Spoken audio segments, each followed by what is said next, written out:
Rappelez-vous de regarder les étoiles et non pas vos pieds. Oui, c'est évidemment quelque chose qui m'inspire. Regarder loin, rêver, c'est ce que j'ai toujours appris depuis tout petit. Et c'est vrai que en moto, souvent on me disait, voilà, regarde loin devant. Dans la vie en général, regarde loin devant. Je pense qu'il vaut mieux regarder loin devant plutôt que regarder derrière. Continuer à rêver, à avoir des ambitions, finalement, c'est ce que j'essaye de faire au quotidien et c'est ce que j'ai fait après mon accident. J'ai cru en cette petite étoile, de me dire que c'était possible de pouvoir remarcher un jour.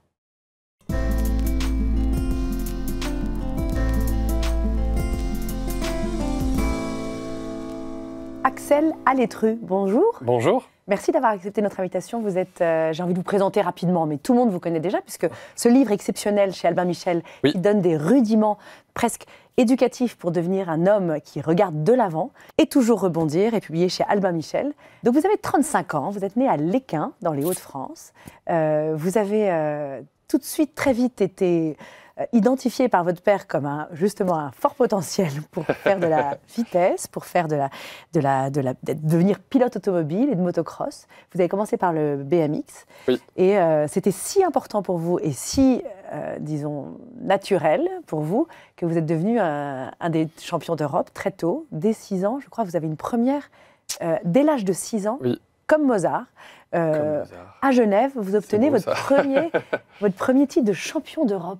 Je rêvais pas dans la cour de récréation de vouloir devenir astronaute ou pompier ou médecin. Ou voilà. Moi, mon rêve, c'était de vouloir devenir pilote professionnel, d'être un champion, de performer dans sa globalité. Et c'est vrai que très vite, je démarrais par le sport et voilà, première compétition, j'ai adoré ça et je me suis lancé jusqu'à 96, effectivement, à Genève. Alors, je ne savais pas que c'était comme Mozart, c'est vrai que voilà. Le piano avec son père. Non, mais c'est vrai, oui. Étonnant, il avait identifié qu'il y avait du génie là. Et d'une certaine façon, c'est un peu ce qui vous est arrivé. Oui, je pense que. Alors, mon père était un peu sportif, il aimait les sports mécaniques et il m'a d'abord mis au vélo. Et c'est vrai que j'ai arrêté. C'est assez surprenant, mais j'ai arrêté parce que j'aimais pas. Les coachs à l'époque, voilà, c'était un peu... c'est une histoire de rencontre, parfois. Ouais, vous avez humaine. Oui. J'ai arrêté, mes parents m'ont emmené voir une compétition et quand j'ai vu la compète, j'ai dit, c'est ça que je veux faire.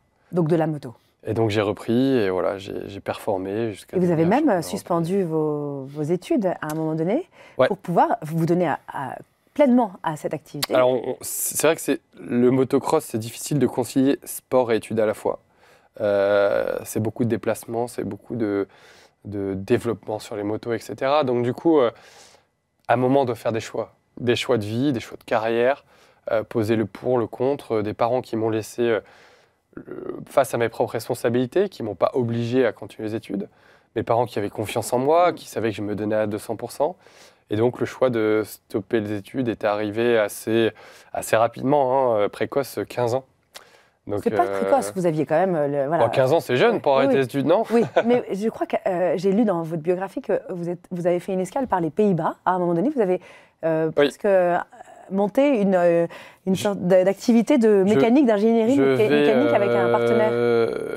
En Hollande, à Eindhoven, où je suis propulsé dans le grand bain avec déjà l'anglais, sans mes parents. Apprendre à développer des moteurs, des suspensions. C'est hyper technique, ça. C'est des responsabilités aussi. Ouais. Donc c'était très costaud quand même. C'était pas facile tous les jours. En plus, la Hollande, froid. Il fait froid, plus que Lille. J'étais dans les Hauts-de-France. Mais quand même, un peu plus. Donc c'était pas facile tous les jours, mais voilà, c'était pour une bonne raison et je savais pourquoi j'y allais. Et on arrive à la date qui fait tout basculer. Et oui. Nous sommes en juin 27 juin 2010. 27 juin 2010. C'est ça, vous êtes sur un parcours. On est sur en Slovénie. On est en Lettonie. En Lettonie, pardon. Lettonie, Grand Prix un peu technique avec un sable qui est difficile là-bas. Un pays un peu, je dirais, un peu spécial, si on revient 15 ans en arrière. Voilà, c'était encore les moyens médicaux qui n'étaient pas du tout comme chez nous, etc. Donc c'était un peu compliqué. Et j'arrive là-bas, super départ et malheureusement chute sur la halle au bout de quelques tours. Et je me retrouve paraplégique en une fraction de seconde. Donc là, je perds l'usage de mes jambes, où les médecins me disent que malheureusement, je ne remarcherai probablement jamais. En plus, je suis en Lettonie, donc des conditions qui sont apocalyptiques. Je raconte d'ailleurs dans le livre, avec un chirurgien qui vient me voir en jean basket, des infirmières qui travaillent sur un roulement de 24 heures. C'est des vraies anecdotes, hein. C'est pas un storytelling. Vous vous souvenez de tout, il n'y a pas J'ai pas eu de... Non. D'amnésie, il n'y a pas eu. Donc vous avez vécu ce choc de façon pleinement consciente. Ouais. En pleine conscience. Ah oui, et c'est une chance, hein, parce que ce qui m'a permis de diriger les premiers secours qui sont arrivés, leur expliquer que la situation était très grave. Je pense que si je n'avais pas été conscient, peut-être que la colonne vertébrale qui est très endommagée aurait été peut-être encore plus endommagée avec une mauvaise manipulation médicale, avec un petit fragment, enfin ce genre de choses, quoi. A posteriori, j'ai envie de vous demander tout de suite, mais après on va en parler dès qu'on s'installe ensemble, comment est-ce que cette épreuve, lorsqu'elle est survenue, a très vite été chez vous décodée comme une promesse ou comme une proposition d'une nouvelle vie que vous avez tout de suite embrassée? Alors, normalement, dans ce genre d'accident, on a différentes phases, déni, en vouloir à la terre entière, etc. Moi, je suis passé directement à la phase rebond. Comment on va faire? Comment rebondir et toujours rebondir? Comment aller de l'avant? Comment déjà me reconstruire? Et je pense que c'est dans l'éducation déjà que j'ai eue depuis tout petit. J'ai dû faire face à des accidents plus petits avec des genoux, poignets cassés, ce genre de choses. Il faut se remettre en question et repartir, aller de l'avant. Et là, je me suis mis dans un mindset en me disant, on m'a donné un diagnostic, mais je ne veux pas y croire. Je ne veux pas me lâcher. J'ai envie de, moi, Axel, voir jusque là où je peux aller. Et on verra ensuite et on fera le bilan. Donc, et voilà. c'est là que la personne que j'ai devant moi, pour moi, c'est comme un miracle, mais qui... D'être debout. Ah oui, d'être debout. C'est extraordinaire. C'était quelque chose qui n'était pas prévu initialement. Donc, les médecins doivent... j'ai le docteur Khaled qui témoigne d'ailleurs dans l'ouvrage où il explique qu'il a vu arriver un gamin avec le sourire, alors que normalement on voit quelqu'un qui est désemparé, abattu. Et aujourd'hui, j'ai mis en place beaucoup de techniques, notamment la technique de la visualisation, qui a énormément aidé, eu un impact positif dans tout ça. Et aujourd'hui, il met en place d'ailleurs ces choses-là dans un centre de rééducation. Donc voilà, ça a été aussi pour lui la découverte d'un athlète, d'un patient qui a ouvert la voie sur de nouvelles choses. Donc ça a été une belle rencontre et je suis content qu'aujourd'hui on puisse, que j'ai entre guillemets un peu aidé, à affiner la pédagogie autour de ce... Ouais. Porte ma petite touche. Est-ce que vous acceptez de m'accompagner? Bon, je prends quand même mes béquilles. Oui, prenez-les.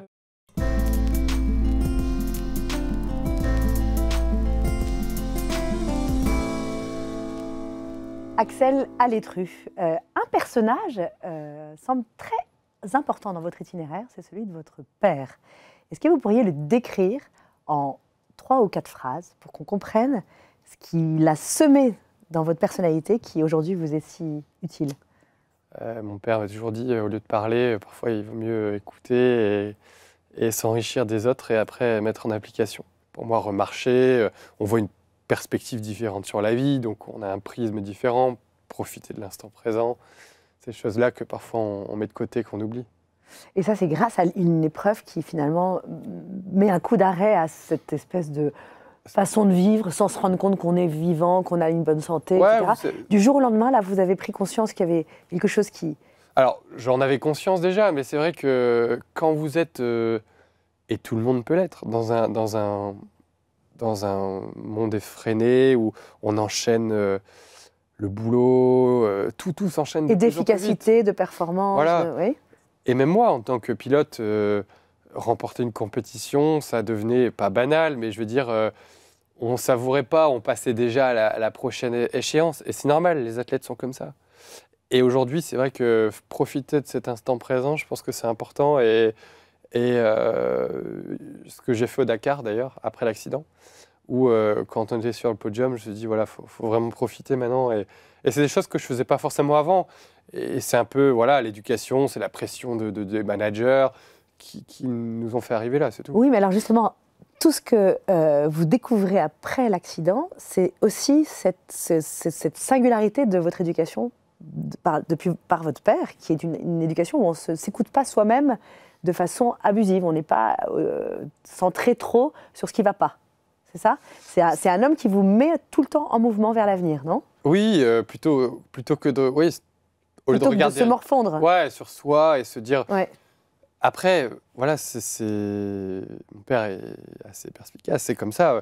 J'ai eu un accident, on ne pouvait pas revenir en arrière. C'est du pragmatisme, voilà. en fait. Au lieu de regarder dans le passé, se dire que c'était mieux avant, bah, allons de l'avant.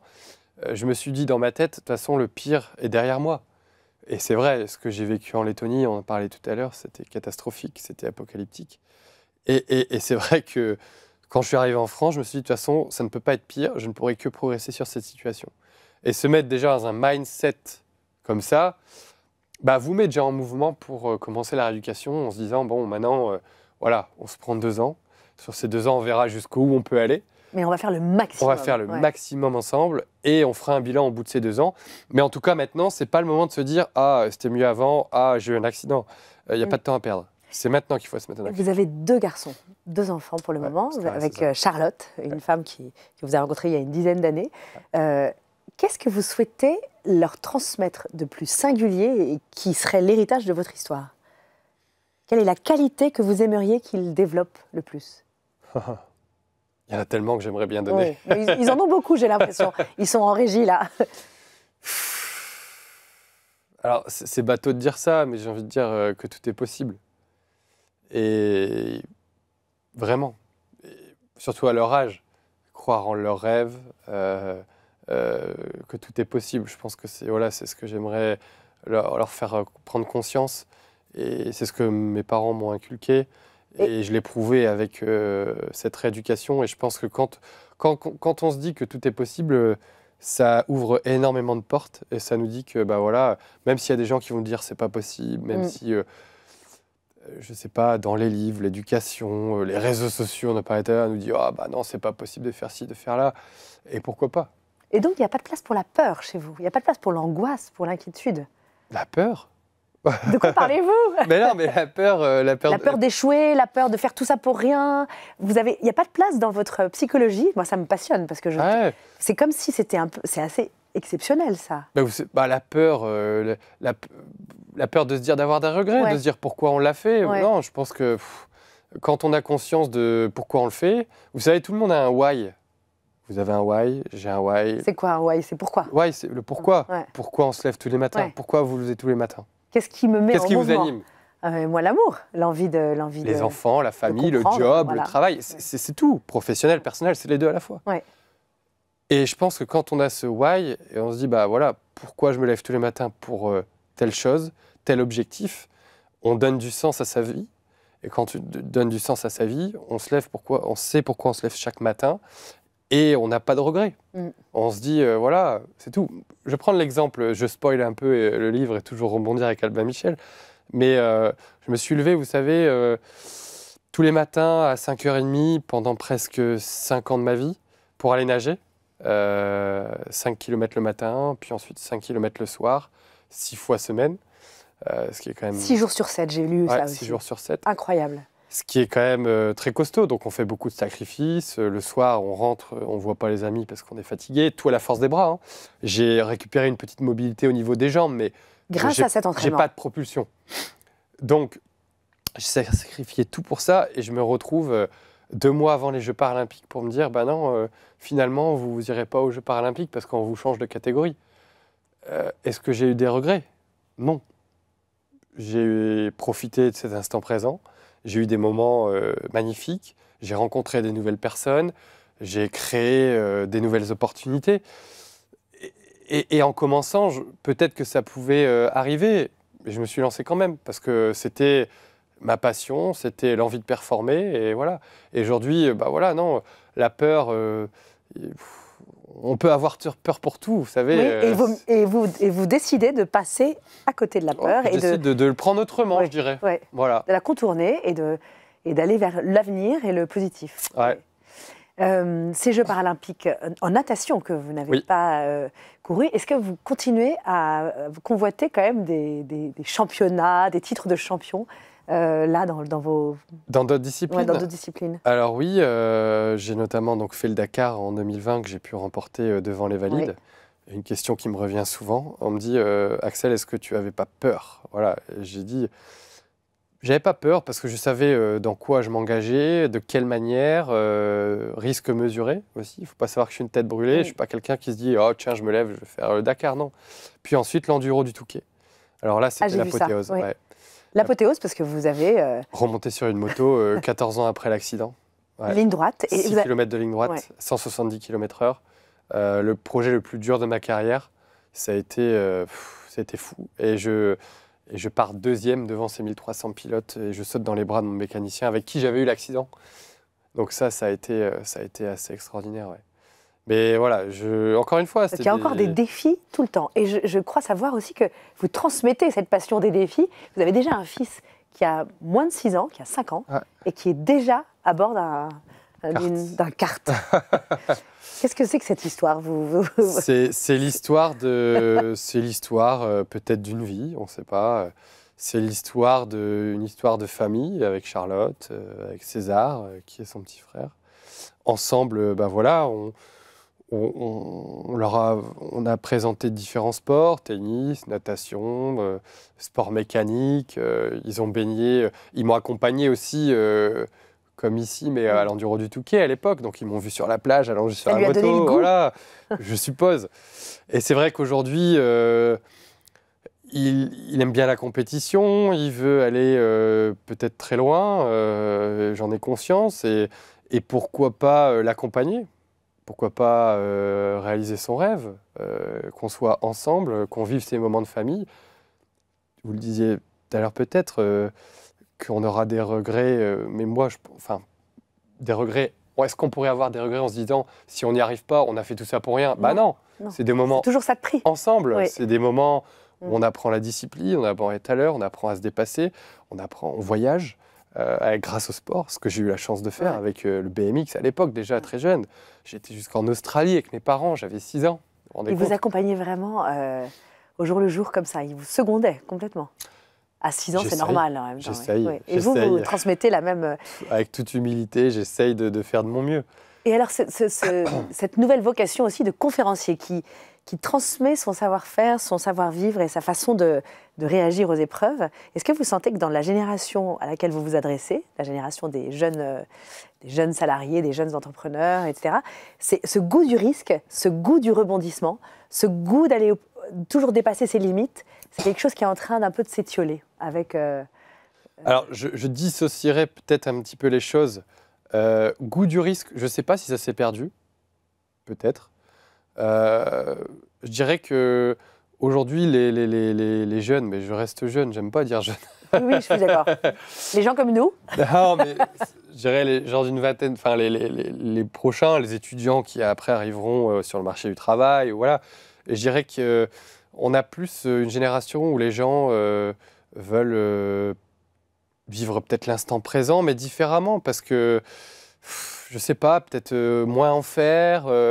Ils veulent tout de suite, sans effort, c'est ça? Être fatigué un petit peu plus vite, être riche en gagnant en loto, être riche en faisant des stories sur Instagram. C'est triste, parce que derrière des victoires, comme les miennes ou comme d'autres athlètes ou d'autres entrepreneurs ou d'autres artistes, il y a énormément de travail, vous le savez très bien. Il y a beaucoup de travail derrière tout ça.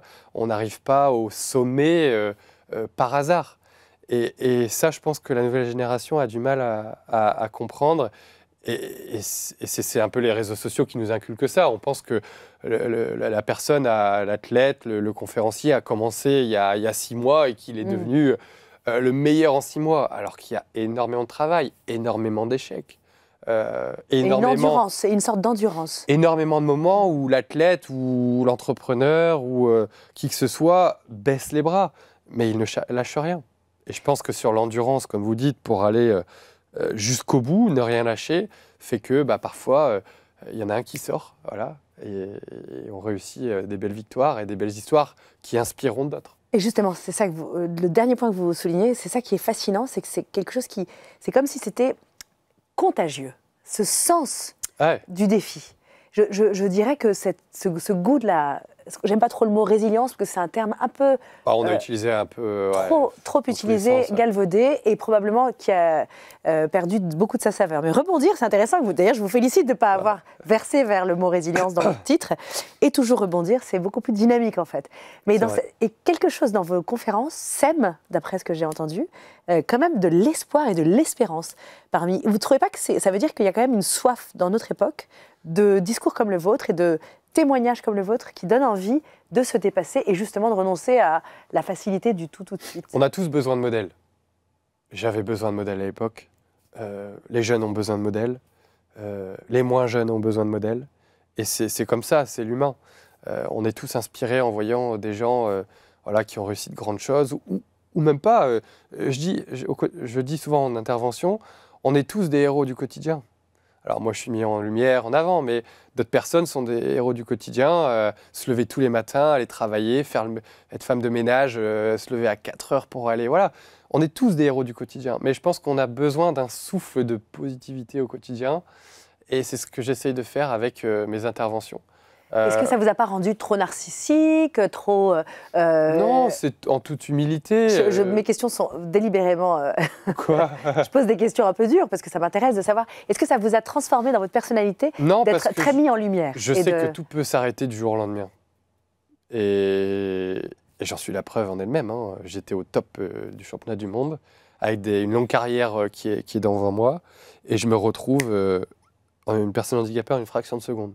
Donc je sais que tout ça peut s'arrêter du jour au lendemain.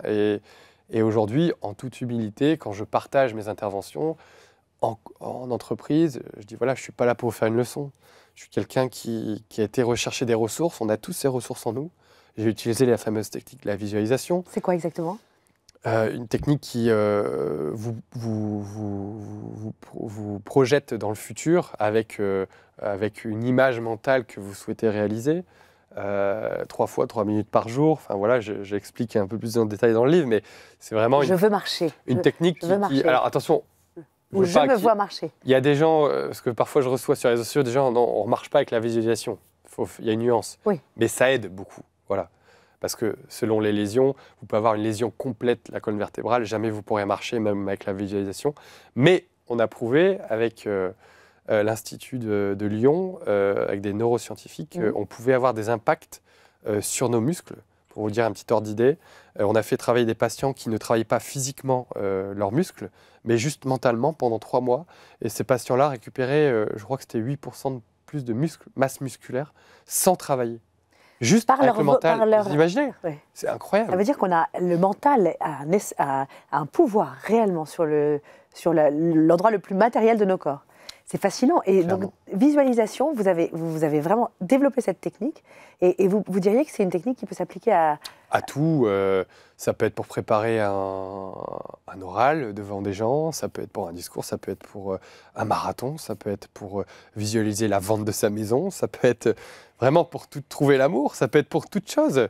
Et... Se projeter dans un scénario positif de soi-même, c'est ça? Ben, ouais. Et est-ce que vous pensez que là-dedans, il y a quelque chose d'un peu religieux, comme une sorte d'espérance vous voyez? Parce que finalement, les religions, elles amènent ça, souvent. Oui, la religion aide à utiliser la fameuse... C'est un dérivé, finalement, de la technique de la visualisation, pour croire en quelqu'un, croire en une chose qui nous permet de donner de la force en nous. Et on s'occupe beaucoup de notre physique, de notre alimentation, de notre cardio, mais combien de personnes s'occupent de leur mental, finalement? Si on fait un sondage autour de nous, il y a très peu de gens qui travaillent sur ce mental. Parce qu'on ne voit pas les résultats tout de suite aussi. Vous allez courir, au bout de 10 séances, vous allez améliorer votre temps. Vous faites 10 séances de visualisation, vous n'allez pas voir les impacts directs. C'est sur l'endurance, sur la longueur. Donc c'est très dur de s'y tenir. Et vous avez rencontré sur votre parcours, là, après l'accident, comme des anges, des gens qui vous ont vraiment aidé précisément sur des points comme ça? Vous avez rencontré des personnes qui vous ont vraiment propulsé vers cette... Parce que ça ne sort pas de vous-même, cette visualisation. Alors, j'étais athlète, du coup, j'utilisais déjà la technique de la visualisation pour visualiser un meilleur départ, une trajectoire. Donc, j'étais un petit peu initié à ça. Je l'ai transformé pour la rééducation. Est-ce que vous avez rencontré des gens qui ont changé votre des, vie? Des anges, je ne sais pas. Non, mais un oui, très grand oui. médecin, une personne qui vous accompagne dans une rééducation. J'ai rencontré plein de gens qui ont été inspirants pour moi. Ma binôme avec qui j'ai fait Gaëlle, qui a été incroyable. Mon orthoprothésiste, mes parents, Charlotte. Charlotte, voilà. votre épouse. Qui vous accompagne tout le temps. Plein de choses au quotidien. Et comme on le dit souvent, on a une équipe, on est ensemble, on veut amener les enfants à réaliser leurs rêves. Et quand vous faites un projet, vous êtes en équipe. En rééducation, on était en équipe. Dans le sport, on est en équipe. Et après, dans la vie, on est en équipe aussi. Est-ce que vous sentez aujourd'hui, à votre âge, à 35 ans, vous sentez qu'il y a des personnes qui vous prennent de l'énergie et d'autres qui vous en donnent? Est-ce que c'est comme ça que ça se passe? Effectivement. Maintenant qu'on le dit. Ah non, mais il y a des gens qui vont pomper votre énergie, même négativement. Oui.